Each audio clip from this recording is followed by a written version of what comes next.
Graça e paz, meus queridos irmãos e irmã em Cristo. Eu sou teu irmão, Nilson Queiroz, do canal Verdadeira Graça. Eu quero te agradecer por você ter me acompanhado durante esses 2 anos que eu estou pregando o Evangelho da Graça. E você tem me acompanhado.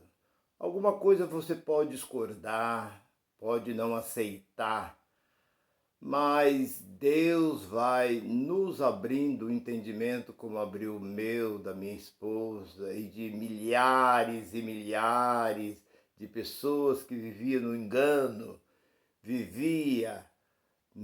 religioso, e Deus abriu a mente e hoje eles são libertos. Por isso que a palavra disse: conheceria a verdade. E a verdade liberta o homem e a mulher. O homem é libertado por conhecer o que é verdade. Ele vive debaixo de uma mentira, é escravo da mentira, até no dia em que ele crê no verdadeiro evangelho. Porque há 2 evangelhos: o evangelho da circuncisão e da incircuncisão. E eu tenho uma palavra nesta manhã, nesse momento, e a mensagem é essa, o título da mensagem é essa: por que que os crentes não crê no verdadeiro evangelho da graça? Porque esse é o título. Por que que eles não creem no verdadeiro evangelho da graça? Porque a sua mente está cauterizada. A sua mente está fechada. Há um véu que separa a verdade e a mentira. A mentira, por muitas vezes pregada e ensinada, ela passa a ser verdade.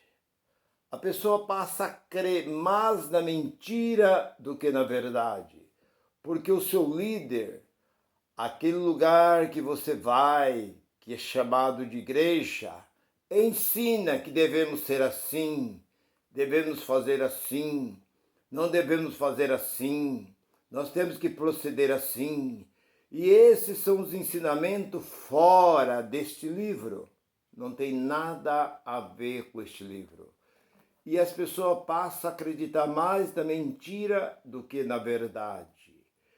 E as pessoas começam a debater, a dizer que o que ele está aprendendo é tudo verdade, porque tem que ser assim mesmo, porque se não for assim, nós vamos pagar o preço.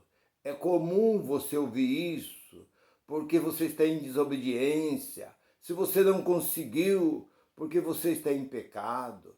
Se você tem luta, porque você está em pecado, você está em desobediência. Essas coisas, meu irmão, minha irmã, não existe.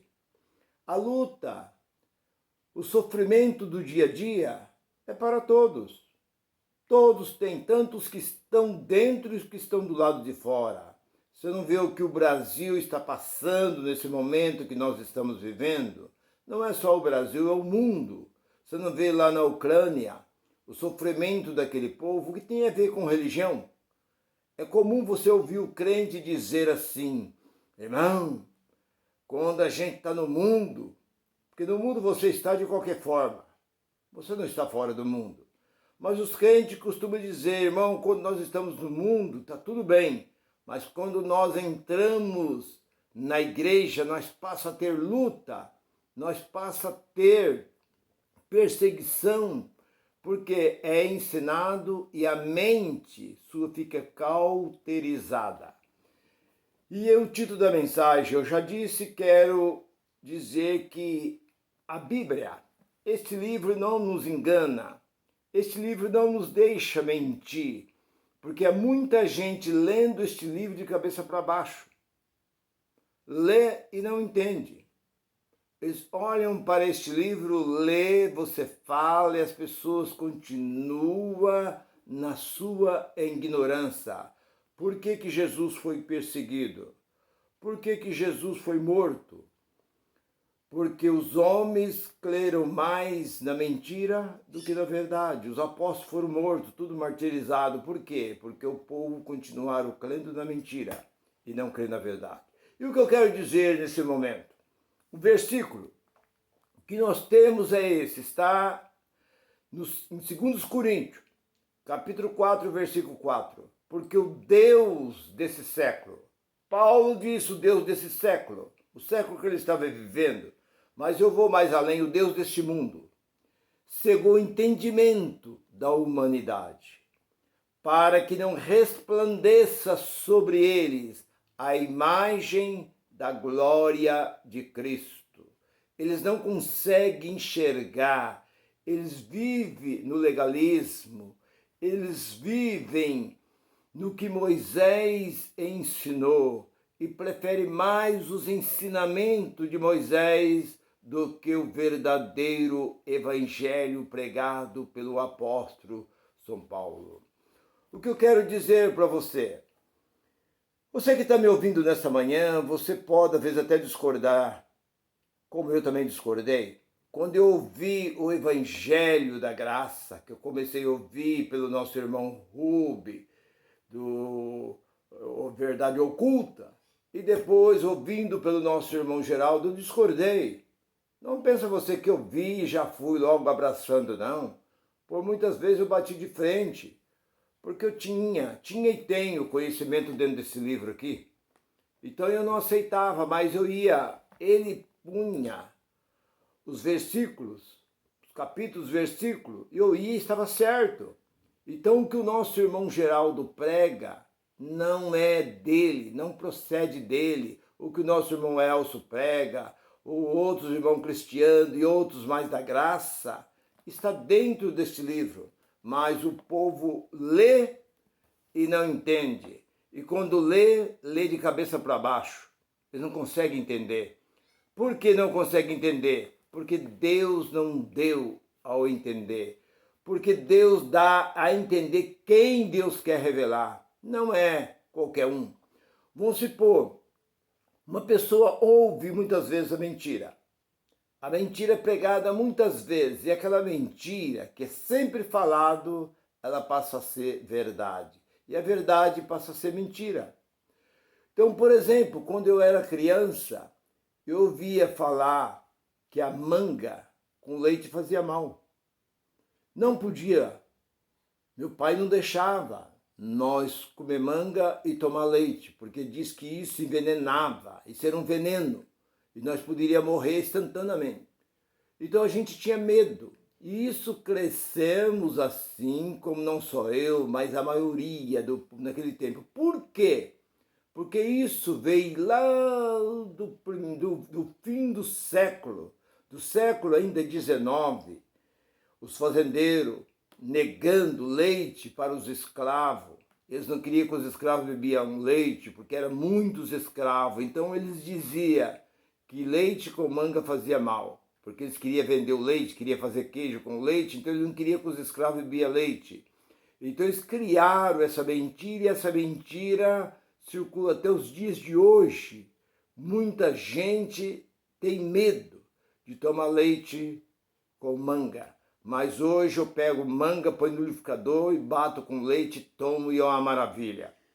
Depois que o médico um dia deu risada quando perguntamos isso, ele sorriu e disse, mas aonde vocês aprenderam isso? Isso é uma mentira que veio desde o século XIX, que vem essa mentira.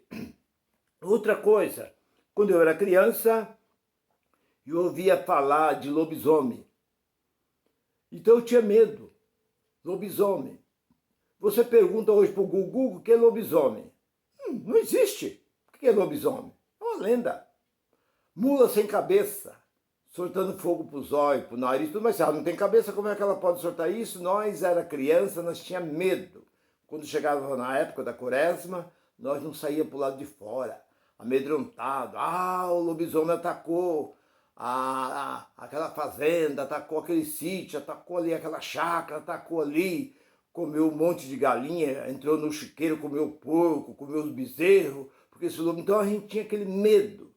E você vai olhar uma lenda, isso não existe. Mas a gente passou a acreditar. É o que acontece hoje com a religião. A pessoa entra, nasce dentro do catolicismo. Ele é levado ao batismo ainda criancinha. Depois ele faz ali a primeira comunhão. Depois tem ali o negócio aí de apresentar ali para ser coroinha. E vai indo e vai crescendo dentro daquele catolicismo e aprendendo, amando aquelas imagens, como aquela imagem protege isso, aquela outra imagem protege aquilo outro. E o catolicismo vai enraizando dentro da mente, a mente fica cauterizada. E quando a pessoa se forma, ele não aceita, porque ele crê naquela idolatria, naquelas mentiras, naqueles ensinamentos, tendo o padre ou o papa como o homem mais próximo de Deus, que Pedro foi o primeiro papa, e eles não conseguem enxergar esta verdade. Eles estão com sua mente cauterizada. Aí você olha também para os muçulmanos, que é o Islã. Eles nascem ali dentro, o budismo, e você não consegue trazer este povo para o cristianismo, porque eles não crêem no cristianismo. Agora, a Igreja Católica crê. É fácil, talvez, você trazer um católico para o meio evangélico, por exemplo. Por quê? Porque eles creem na Bíblia, porque essa Bíblia foi eles que fizeram. A Bíblia foi feita pelos católicos e há muita gente, por falta de conhecimento, diz, não, há duas Bíblias. A Bíblia católica, a Bíblia... Não, irmão. Não existe duas Bíblias. Quem fez a Bíblia foi eles. A primeira Bíblia a ser feita foi o padre Jerônimo, no quarto século. Ele terminou já por volta ali de 380, uns estudos diz 382, outros diz 368, mas não importa. É a Bíblia Vulgata, foi a primeira Bíblia que saiu dos escritos sagrados, das escrituras sagradas. Essa Bíblia não foi feita por Deus, foi o homem quem fez essa Bíblia. Ele tirou os escritos sagrados. Então você que não sabe que a igreja chamada evangélica é filho da Igreja Católica. A católica é mãe. Tudo que tem dentro da chamada igreja evangélica veio de dentro do catolicismo. Todas essas festas que as igrejas católicas faziam e faz, os evangélicos faz. Os títulos que hoje existem dentro das igrejas católicas, existe hoje dentro das igrejas evangélicas. Papa, bispo, arcebispo, cardeal, Dom José, tal, é o que acontece dentro das igrejas evangélicas. Pastor, presbítero, evangelista, obreiros, diáconos. Né? Da onde veio esses títulos? Veio da Igreja Católica.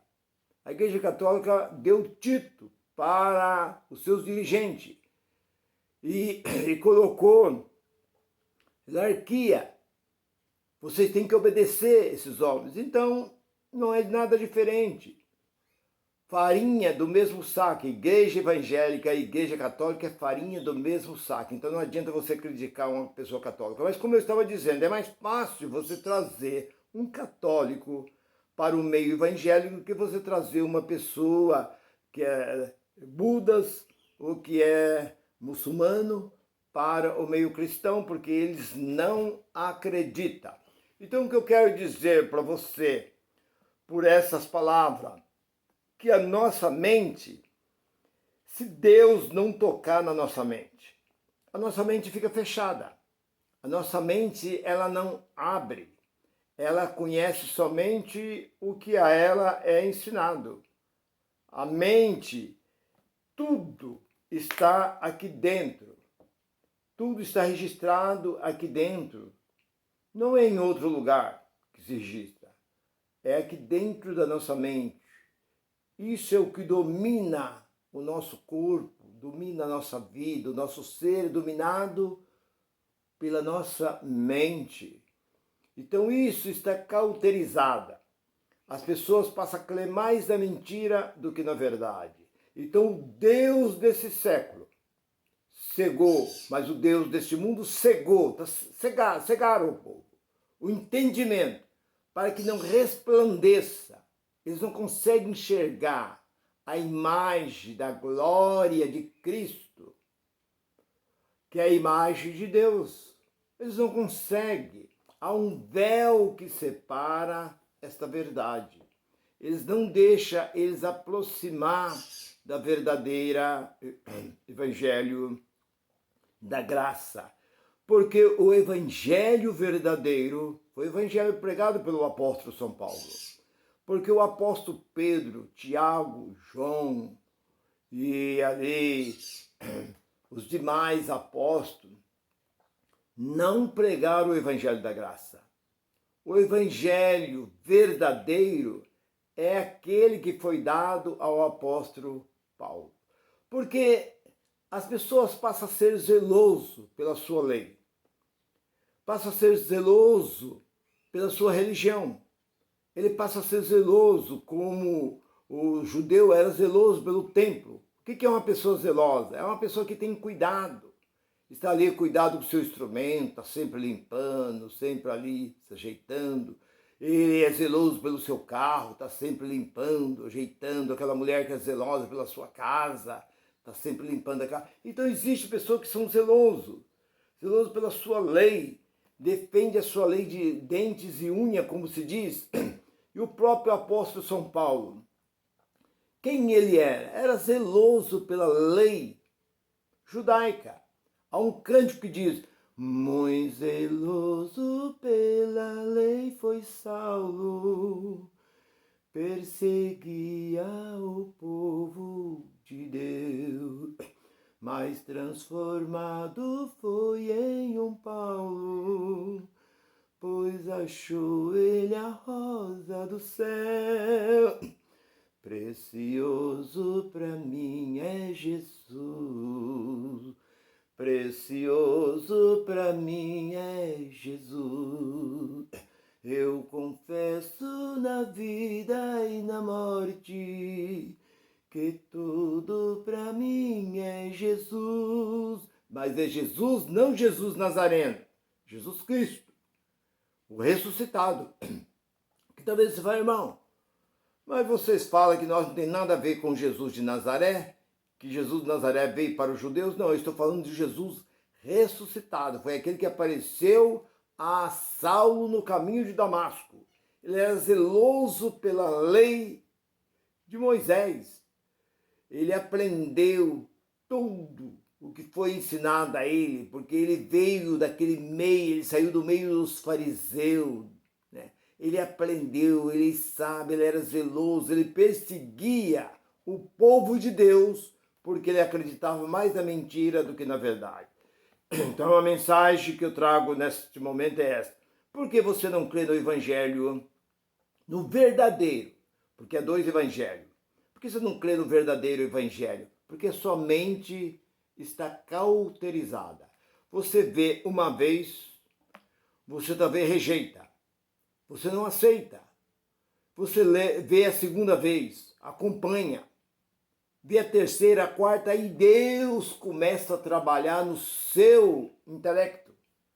Deus começa a te abrir, porque não adianta você abrir este livro, você pode abrir este livro quantas vezes você quiser, mas se Deus não te abrir o seu intelecto, você continua sendo um homem fechado. Quantos pastores, presidente de ministério, de convenção, quantos teólogos aí estão aí, são bacharel em teologia e não entende nada, não conhece nada, sua mente está fechada. Ele não tem conhecimento de nada. Você faz uma pergunta para eles não têm resposta. Eu fiz uma pergunta para um teólogo esses dias aí, o teólogo foi para lá, foi para cá, não respondeu. Uma pergunta que até uma criança poderia responder, não respondeu. Por quê? É como Jesus disse a Nicodemo. Nicodemo, se tu não nascer de novo, tu não pode ver o reino de Deus. Ele diz, mas Senhor, Eu tenho que voltar e entrar no ventre da minha mãe e tornar a nascer. Falou Nicodemo, carne é carne, quem nasce da carne é carne. É necessário nascer do Espírito, da água e do Espírito. Tu és mestre em Israel, tu és um homem respeitado, um homem que tem conhecimento das leis judaicas. E você não entende essas coisas, Nicodemo. É o que nós vemos hoje. Não adianta você fazer teologia. Não perde seu tempo com essas coisas, não, que isso tudo é mentira. Isso é uma heresia. A verdadeira heresia é a teologia. Porque eu fiz isso e vi que tudo isso é mentira. Você não tem que se preocupar com teologia, você tem que se preocupar com o Espírito Santo dirigindo a sua vida. Então é por isso que você não consegue enxergar o verdadeiro evangelho da graça para te libertar, para tirar você deste medo. Você tem medo da morte, você tem medo do diabo, você tem medo do inferno, você tem medo das mãos de Deus pesar sobre você, você tem medo da maldição do pastor, o pastor pode te amaldiçoar, você tem medo de sair da igreja porque o pastor me ameaça. Quem sair da igreja sai debaixo da minha cobertura e mais 7 diabos podem entrar na sua vida. Isso é tudo mentira, isso não existe. Isso é tudo uma enganação para te prender ali dentro. O que prende os crentes dentro da igreja é o inferno e o diabo. É que eles têm medo, sendo que não existe inferno. E nem tampouco o diabo é um adjetivo. É um nome, você não encontra essa palavra diabo, né? Diablo. Você encontra onde você encontra isso? Você encontra mais de Mateus para cá. Antes você não vê. Nas leis de Moisés, você não vê Moisés falando de diabo, diabo, diabo, diabo. Onde você encontra esse negócio de diabo? Você vê o apóstolo Paulo falando de diabo? Quem fala muito de diabo? Você vê nos 4 livros biológicos, os livros históricos de Jesus, que você vê ali que Jesus expulsou alguns espíritos impuros da vida das pessoas. Mas eu não quero falar disso nesse momento para não prolongar muito. Mas o que eu quero dizer para você é esse. Que o que Paulo disse, que o Deus desse século, desse mundo, cegou o entendimento, e cegou mesmo. Está cego o entendimento para que não resplandeça sobre eles a graça pregada pelo apóstolo São Paulo. Porque a maioria das chamadas igrejas, desses movimentos, não prega as cartas do apóstolo Paulo. As cartas do apóstolo Paulo que começa no capítulo 13 de Atos, começa ali a falar de Paulo. E vai, são 14 cartas, contando com pouco. Ali de Atos vai 15 cartas. São as cartas pregadas pelo apóstolo Paulo. E eles não dão importância para essas cartas. Aonde eles vão? Eles vão no que interessa a eles. Eles vão aonde existe ameaça. Porque a lei de Moisés era condenação e morte. Hebreus capítulo 10, versículo 28. Pela acusação de 2 ou 3, você era morto sem piedade, apedrejado. Não precisava de uma multidão te acusar, não. 2, 3 pessoas te acusassem. Você era levado em um determinado lugar e você era morto. Essa era a lei de Moisés. E Jesus veio para pôr fim nesta lei. E ele acabou. Não existe lei mais. Mas existe aí uns idiotas que continuam crendo na lei de Moisés. Não aceita esta verdade que está aqui. Enquanto Romanos capítulo 2 e versículo 14. O gentio não tem lei. Se nós não temos lei, por que você fica atrás de guardar o sábado? Atrás de não comer isso, não beber aquilo outro? O que é isso? É idiotismo. Não tem outra palavra para dizer. Estudam tanto e ficam burros, não conseguem entender e conhecer essa verdade. Se você gostou desta palavra, esta palavra falou ao seu coração, curte esta mensagem, inscreva neste canal, ajuda a divulgar essa mensagem e livra desse peso que está sobre os seus ombros, esse peso que está te escravizando. Que Deus assim conceda esta graça sobre a sua vida. Graça e paz para todos. Bye, bye.